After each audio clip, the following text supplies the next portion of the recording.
السلام علیکم ورحمۃ اللہ وبرکاتہ۔ دیکھیں ہم سورہ بقرہ کا ترجمہ اور اس کی تفسیر کر رہے ہیں، اور آج ہماری سورہ بقرہ کی آیت نمبر 63 ہے۔ شروع کرتے ہیں۔ بسم اللہ الرحمن الرحیم۔ رب اشرح لی صدری ویسر لی امری واحلل عقدۃ من لسانی یفقہوا قولی رب زدنی علما رب زدنی علما رب زدنی علما۔ وَإِذْ أَخَذْنَا مِيثَاقَكُمْ وَرَفَعْنَا فَوْقَكُمُ الطُّورَ، اور جب لیا ہم نے تم سے اقرار اور بلند کیا تمہارے اوپر کوہ طور کو کہ پکڑو، خُذُوا مَا آتَيْنَاكُمْ بِقُوَّةٍ وَاذْكُرُوا مَا فِيهِ لَعَلَّكُمْ تَتَّقُونَ، کہ پکڑو جو کتاب ہم نے تم کو دی ہے، بِقُوَّةٍ زور سے، وَاذْكُرُوا مَا فِيهِ لَعَلَّكُمْ تَتَّقُونَ، اور یاد رکھو جو کچھ اس میں ہے تاکہ تم ڈرو۔ دیکھیے کہا جا رہا ہے، اور وہ زمانہ یاد کرو جب ہم نے تم سے قول و اقرار لیا کہ توریت پر عمل کریں گے، اور اس قول و اقرار لینے کے لیے ہم نے طور پہاڑ کو اٹھا کر تمہارے اوپر معلق کر دیا، اور اس وقت کہا کہ جلدی قبول کرو جو کتاب ہم نے تم کو دی ہے، یعنی توریت، مضبوطی کے ساتھ، اور یاد رکھو جو احکام اس کتاب میں ہیں جس سے توقع ہے کہ تم متقی بن جاؤ گے۔ دیکھیں یہاں پر کیا بتایا جا رہا ہے کہ جب موسیٰ علیہ السلام کو طور پر توریت عطا ہوئی اور آپ نے واپسی تشریف لا کر قوم کو وہ دکھائی اور سنائی، تو اس میں احکام ذرا سخت تھے، مگر ان لوگوں کے حالات کے مطابق ایسے ہی احکام مناسب تھے۔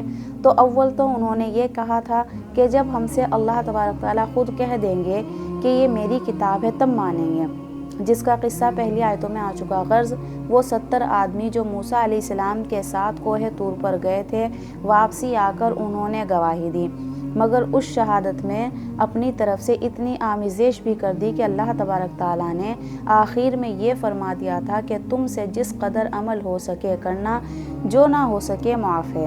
تو کچھ تو جبلی شرارت، کچھ احکام کی مشقت، اور کچھ اس آمیزش۔ غرض صاف کہہ دیا ان لوگوں نے کہ ہم سے تو اس کتاب پر عمل نہیں ہو سکتا۔ حق تعالیٰ نے فرشتوں کو حکم دیا کہ کوہ طور کا ایک بڑا ٹکڑا اٹھا کر ان کے سر پر معلق کر دو کہ یا تو مانو ورنہ ابھی گرا۔ اگلی آیت ہے، ثم تولیتم من بعد ذلک، پھر تم پھر گئے اس کے بعد، فلولا فضل اللہ علیکم ورحمتہ لکنتم من الخاسرین، سو اگر نہ ہوتا اللہ کا فضل تم پر اور اس کی مہربانی، علیکم ورحمتہ یعنی اس کی رحمت اور اس کی مہربانی، لکنتم من الخاسرین تو ضرور تم تباہ ہو جاتے۔ دیکھیں یہاں پر کیا ہے کہ حق تعالیٰ کی رحمت عامہ دنیا میں مومن کافر سب پر ہے، جس کا اثر عافیت اور دنیاوی راحت ہے۔ رحمت خاصہ کا ظہور آخرت میں ہوگا، جس کا اثر نجات اور قرب خداوندی ہے۔ بظاہر اس آیت کے جز و آخر کے مخاطب وہ یہودی ہیں جو حضور صلی اللہ علیہ وسلم کے زمانے میں موجود تھے، چونکہ حضور اکرم صلی اللہ علیہ وسلم پر ایمان نہ لانا بھی عہد شکنی میں داخل ہے، اس لیے ان کو بھی عہد شکنوں میں شامل کر کے بطور امتثال فرمایا گیا کہ اس پر بھی ہم نے تم پر دنیا میں کوئی عذاب ایسا نازل نہیں کیا جیسا پہلے بے ایمانوں اور عہد شکنوں پر ہوتا رہا۔ یہ محض خدا کی رحمت ہے، اور چونکہ اب عذرائے روح احادیث ایسے عذابوں کا نہ آنا حضور اکرم صلی اللہ علیہ وسلم کی برکت ہے، اس لیے بعض مفسرین نے فضل و رحمت کی تفسیر بعثت محمد صلی اللہ علیہ وسلم کی ہے۔ آگے ہے، قد علمتم الذین اعتدوا منکم فی السبت فقلنا لهم کونوا قردۃ خاسئین، اور تم خوب جان چکے ہو جنہوں نے کی تم میں سے زیادتی ہفتے کے دن میں، تو ہم نے کہا ان سے کہ ہو جاؤ بندر اور ذلیل۔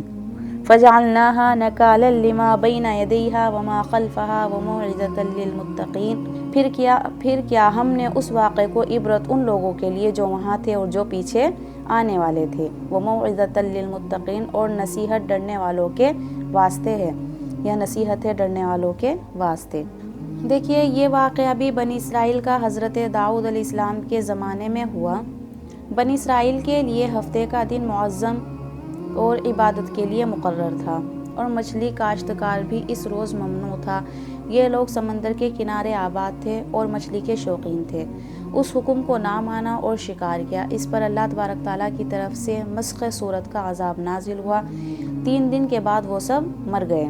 اس واقعے کو دیکھنے اور سننے والے دو قسم کے لوگ تھے، فرما بردار اور نافرمان۔ تو نافرمانوں کے لیے تو یہ واقعہ نافرمانی سے توبہ کرنے والا تھا، اس لیے اس کو نکال فرمایا، اور فرما برداروں کو یہ واقعہ فرما برداری پر قائم رکھنے والا تھا، اس لیے اس کو موعظۃ فرمایا۔ دیکھیے یہاں پر اس آیت میں یہودیوں کے جس اعتقاد یعنی حد سے تجاوز کا ذکر کر کے اس کو سبب عذاب بتلایا گیا ہے۔ روایت سے ثابت ہے کہ وہ صاف طور پر حکم شرعی کے خلاف ورزی نہ تھی، بلکہ ایسے ہیلے تھے جن سے احکام شرعی کا ابطال لازم آتا تھا۔ مثلا ہفتے کے دن مچھلی کی دم میں ایک ڈور کا پھندا لگا کر دریا میں چھوڑ دیا، اور یہ ڈور زمین پر کسی چیز سے باندھ دی، پھر اتوار کے روز اس کو پکڑ کر کھا لیا۔ تو یہ ایک ایسا ہیلہ ہے جس میں حکم شرعیہ کا ابطال بلکہ ایک قسم کا مذاق ہے، اس لیے ایسا ہیلہ کرنے والوں کو بڑا سرکش نافرمان قرار دے کر ان پر عذاب آیا۔ دیکھیے کیا بتایا جا رہا ہے کہ یہودیوں نے اول تو اس طرح کے ہیلے کر کے مچھلیاں پکڑی، پھر ہوتے ہوتے عام طور پر شکار کھیلنے لگے، تو ان میں دو جماعتیں ہو گئیں۔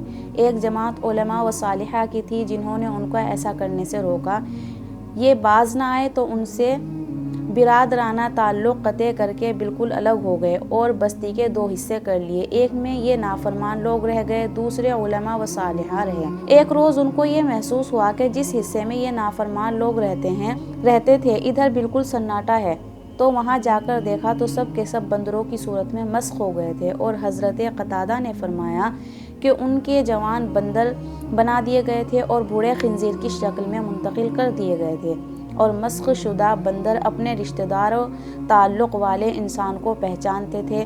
کیا کہہ رہے کہ مسخ شدہ بندر اپنے رشتہ دار اور تعلق والے انسان کو پہچانتے تھے، ان کے قریب آ کر روتے تھے۔ اس معاملے میں صحیح بات تو وہ ہے جو خود حضور اکرم صلی اللہ علیہ وسلم سے بروایت عبداللہ بن مسعود رضی اللہ تعالیٰ عنہ صحیح مسلم میں منقول ہے کہ بعض لوگوں نے اپنے زمانے کے بندروں اور خنزیروں کے بارے میں حضرت محمد مصطفیٰ صلی اللہ علیہ وسلم سے دریافت کیا، کیا یہ وہی مسخ شدہ یہودی ہیں؟ آپ نے فرمایا کہ اللہ تبارک تعالیٰ جب کسی قوم میں آپ نے فرمایا جب اللہ کسی قوم میں مسخ صورت کا عذاب نازل کرتے ہیں تو ان کی نسل نہیں چلتی بلکہ چند روز میں ہلاک ہو کر ختم ہو جاتی ہے، اور فرمایا کہ بندر اور خنزیر دنیا میں پہلے سے بھی موجود تھے اور آج بھی ہے، مگر مسخ شدہ بندروں اور خنزیروں سے ان کا کوئی جوڑ نہیں ہے۔ اگلی آیت ہے وَإِذْ قَالَ مُوسَىٰ لِقَوْمِهِ، اور جب کہا موسیٰ نے اپنے قوم سے، إِنَّ اللَّهَ يَأْمُرُكُمْ، اللہ فرماتا ہے تم کو ذبح کرو۔ قَالُوا أَتَتَّخِذُونَا هُزُوًا، وہ بولے کیا تو ہم سے ہنسی کرتا ہے؟ قال، حضرت موسیٰ نے کہا اعوذ باللہ، پناہ خدا کی، ان اکون من الجاہلین، کہ ہوں میں جاہلوں میں، یعنی کیا میں ہوں جاہلوں میں۔ دیکھیے اس کی تفسیر کچھ اس طریقے سے ہے، یہ قصہ کچھ اس طرح ہوا کہ بنی اسرائیل میں ایک خون ہو گیا تھا، اس کی وجہ سے یہ بات لکھی ہے کہ کسی شخص نے مقتول کی کسی لڑکی سے شادی کی درخواست کی تھی، مگر اس نے انکار کر دیا اور اس شخص نے اس کو قتل کر دیا۔ قائل لاپتہ تھا، اس کا پتہ نہ لگتا تھا، اور معلم نے کلبی کا یہ قول نقل کیا ہے کہ اس وقت تک کے توریت میں اس کے متعلق کوئی شرعی قانون بھی نازل نہیں ہوا تھا۔ اس سے معلوم ہوتا ہے کہ یہ قصہ نزول توریت سے قبل کا ہے۔ غرض بنی اسرائیل نے موسیٰ علیہ السلام سے عرض کیا کہ ہم چاہتے ہیں کہ قاتل کا پتہ چلے۔ آپ نے بحکم خداوندی ایک بیل ذبح کرنے کا حکم فرمایا۔ انہوں نے حسب عادت اور اپنی جبلت کے مطابق اس میں حجتیں نکالنا شروع کی۔ اگلی آیت ہے قالوا ادع لنا ربک یبین لنا ما ہی، بولے کہ دعا کریں ہمارے واسطے اپنے رب سے کہ بتائے ہم کو وہ گائے کیسی ہے۔ قال فرمایا انہ یقول انہا بقرۃ لا فارض ولا بکر، وہ فرماتے ہیں کہ وہ ایک گائے ہیں، بقرۃ لا فارض ولا بکر، یعنی وہ ایک گائے ہے نہ بوڑھی اور نہ ہی بن بیاہی، درمیانی ہے، اوان بین ذالک، درمیان میں بڑھاپے اور جوانی کے۔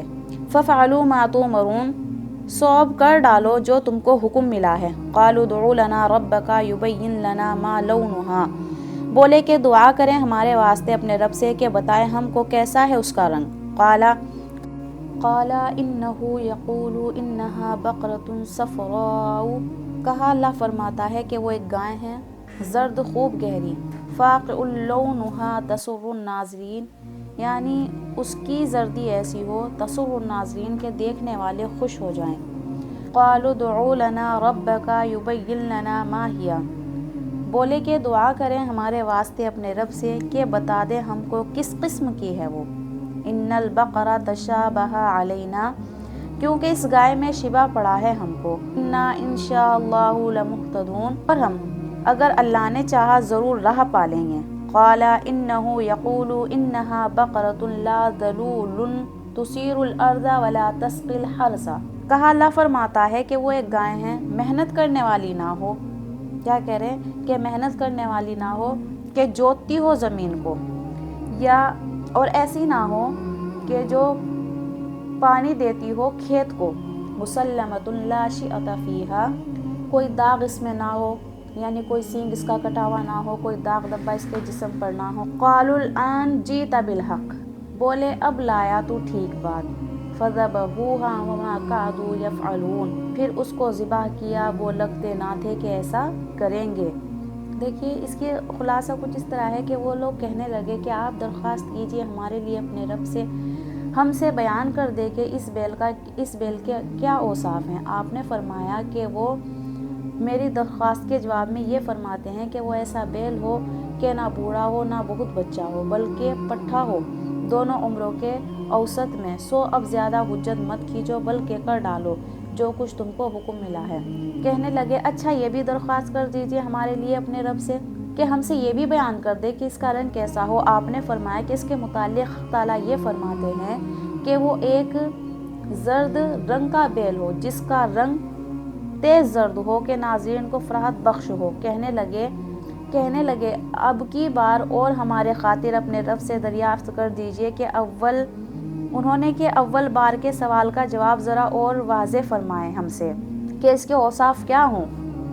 بنی اسرائیل کہہ رہے حضرت موسیٰ سے کہ اللہ تبارک تعالیٰ سے ایک اور دعا کریں کہ ہم سے بیان کریں کہ اس کے اوصاف کیا ہوں، کیونکہ ہم کو تو اس بیل میں قدر اشتباہ ہے کہ وہ معمولی بیل ہوگا یا کوئی عجیب و غریب جس میں تحقیق قائل کا خاص اثر ہو، اور ہم ضرور انشاءاللہ اب کی بار ٹھیک سمجھ جائیں گے۔ موسیٰ علیہ السلام نے جواب دیا کہ حق تعالیٰ یوں فرماتے ہیں کہ وہ کوئی عیب و غریب جانور نہیں ہے، یہی معمولی بیل ہے، البتہ عمدہ ہونا چاہیے اوصاف مذکورہ کے ساتھ، نہ تو اس نے ہل میں چلا ہوا ہو وہ جس سے زمین جوتی جائے، اور نہ کنویں میں جوڑا گیا ہو اس سے زراعت کی آبزیش یعنی کام لیے جائے، غرض ہر قسم کے عیب سے سالم ہو، اور اس میں کسی طرح کا کوئی داغ نہ ہو۔